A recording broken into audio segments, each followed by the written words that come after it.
Und das war eine tolle Sache da. Und da haben wir die Nacht durchgehalten und die Zeitungen, alles, das war ja die Bilder, der wurde es nicht das gehabt. Also es war eine tolle Sache.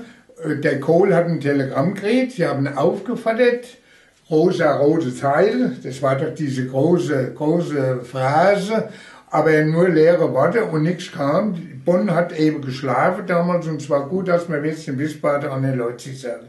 Muss ich immer wieder sagen.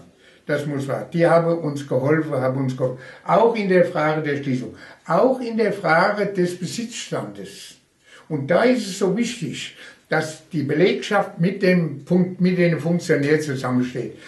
Was wir erreicht haben, muss ich sagen, war einmalig. Es war einmalig nicht, weil wir uns wohl wollten, sondern weil wir stark uns gezeigt haben.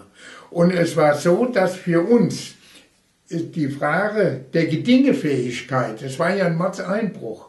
Und da hat Wiesbaden mitgezogen. Yeah. Die Frage der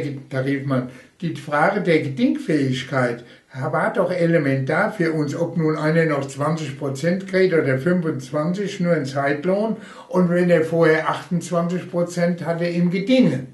Dies dann wegzubrechen, gerade für ältere Leute, die wir noch behalten haben bis zum Schluss. Der Kampf war auch bei uns, dass ein Gruppenführer, der Meister, gemeint hat, den Mann brauche ich, der ist noch leistungsstark. Der kann noch diese Arbeit, die schwer ist, verrichten. Dann kam von mir die Antwort, dann stellt 2 Mann dran. Da müssen 2 Mann dran die Arbeit machen.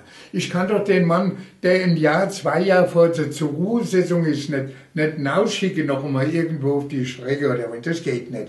Also die Leute haben mir ausgewählt.